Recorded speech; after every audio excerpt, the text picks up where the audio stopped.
Hi everyone, in this video I'm going to show you how to easily delete draft on TikTok.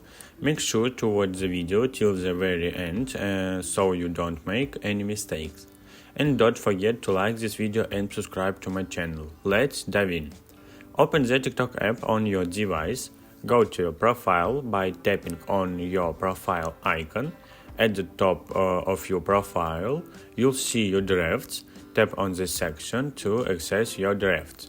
Here you can open any draft to view and edit it. If you want to delete one or multiple drafts, tap on Select in the top right corner. Choose the drafts you want to delete by tapping on them. You can select multiple drafts if you wish. Once you select the drafts you want to remove, tap on the Delete button.